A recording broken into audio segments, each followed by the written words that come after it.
안녕하세요. 좋은 아침입니다. 장동원 미니스탁의 박시장입니다. 10월 11일 오늘 아침 마감한 미국 증시 동향과 어제 우리 증시 급등주에 대해서 말씀을 드리겠습니다. 뉴욕 3대 주요 지수는 국제금리 하락에 일제히 상승 마감했습니다. 다우는 0.40% 상승 마감, 나스닥은 0.58% 상승 마감, S&P 500은 0.52% 상승 마감했습니다. 이스라엘과 하마스 무력 충돌에도 중동의 지정학적 리스크 속에서도 국채금리가 하락하면서 긴축 우려가 줄면서 일제히 상승 마감했습니다. 이날 시장은 국채금리와 유가 하락세에 주목을 했는데요. 채권 시장이 전날에 콜럼버스의 날로 휴장을 했습니다. 그래서 이스라엘과 팔레스타인 간의 지정학적 위험을 하루 뒤에 반영하는 모습이었고요. 이 안전자산이 국채 가격이 오르면서 금리는 이제 반대로 하락했습니다. 10년물 국채 금리는 이제 0.14bp 0.01% 하락하면서 4.66%, 2년물 국채 금리도 0.01% 떨어지면서 10년물 금리는 0.14% 떨어졌고 2년물 금리는 0.01% 떨어지면서 4.97%, 그리고 2년물 금리가 5% 아래로 떨어졌는데 이게 지난달 중순 이후에 처음으로 떨어졌습니다.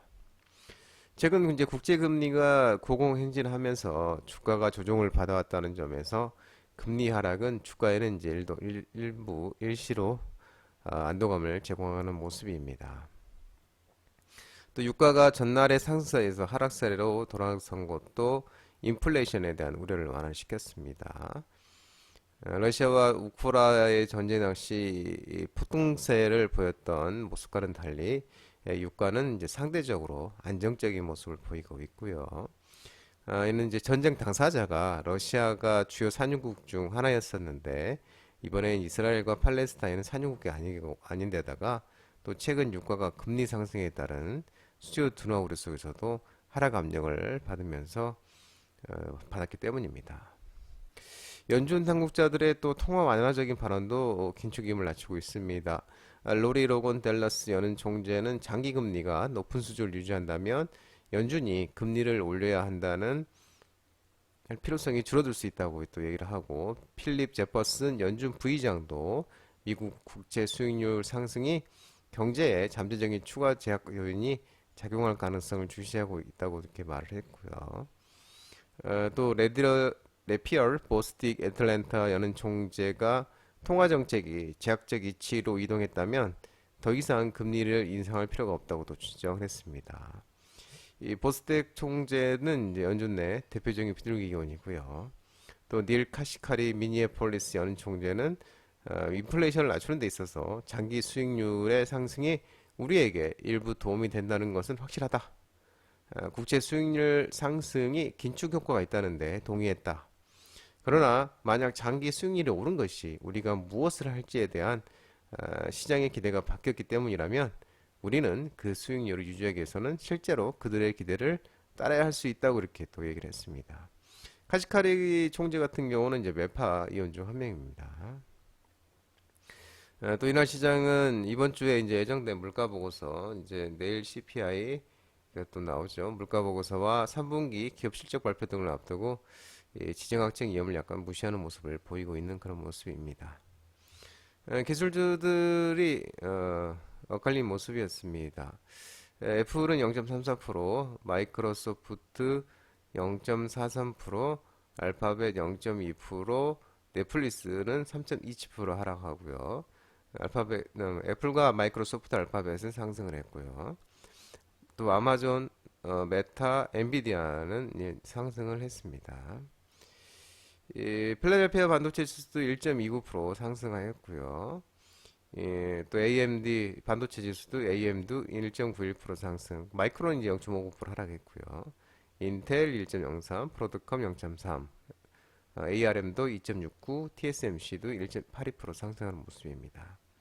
전기차 테슬라는 2.57% 상승하면서 저가 매수세 유입에 의해서 263.62달러에 마감을 했고요.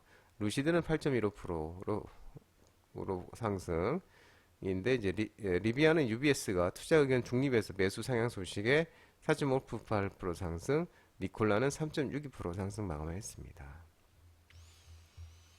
유럽 주요국 증시도 중동의 지정학적 리스크에도 주요국들의 금융 긴축, 막바지 기대감 등의 일제히 상승 마감했습니다. 독일 1.95%, 프랑스 2.01%, 영국도 일제히 상승 마감하는 모습이었습니다. 국제유가 또한 이스라엘과 팔레스타인 무장장 하마스 분쟁, 중동 지정학적 리스크 속에서도 이 차익 실현에 따른 차익 실현 등의 하락 마감하는 모습이었습니다. WTI는 85.97달러 0.47% 하락 마감했고요. 또 이제 이란도 이 배후설을 또 부인했었죠. 그러면서 이 원유 공급 중단 현상이 나타나고지 않는 것도 또 유가가 어제 이제 하락한 요인입니다. 국제금값은 달러 약세와 미국 장기 금리 하락에 상거래일제 상승 마감했는데요. 온스당 1875.3달러 0.6% 상승 마감했습니다. 코스피는 0.26% 하락 마감했는데요. 이스라엘과 하마스 분쟁 불확실성 확대로 중동 지정학적 쇼크 여파에 이 개인과 외국인의 순매도의 하락 마감했습니다. 외국인이 2,081억 순매도, 기관은 이제 5,882억 원으로 순매수하는 모습이었습니다. 특징 종목을 살펴보면은 뭐 어제는 이제 뭐 이스라엘과 이제 하마스 무력 충돌 속에 이제 뭐 전쟁 관련주들, 뭐 유가 관련주들, 뭐 이런 종목들의 움직임이 이제 좋게 나타났습니다. 에너지 도시가스, 한국 석유와 에너지, 한국 석유 에너지 그리고 대성에너지 도시가스 종목들이 이제 상한가를 갔고요. 극동유와 대성산업도 이제 LPG 관련주로서 급등했고요. 휴니드와 퍼스텍, 헤이는 이제 방산 관련주로서 전쟁 테러 관련주로서 급등했고, SG에너지화학은 이제 셀가스 관련주로서 또 급등하는 모습이었습니다. 코스닥 또한 2.62%로 큰 폭으로 하락 마감했는데요. 이스라엘과 하마스 분쟁 불확실성 확대로 개인이 이제 순매도하면서 하락 마감했습니다. 외국인과 기관은 코스닥은 순매수하는 모습이었습니다. 특징주를 살펴보겠습니다. 드림 CIS가 상한가를 갔는데 무상증자 권리락 효과가 발생하면서 상한가를 갔고요. 코스닥도 마찬가지로 이스라엘과 팔레스타인 무장장 하마스 무력 충돌 속에 관련 종목들이 이제 일제히 좋은 흐름을 보였는데, 비텍과 대성 하이텍 상한가를 갔는데 이제 상한가를 갔죠. 방산주로 상한가를 갔고,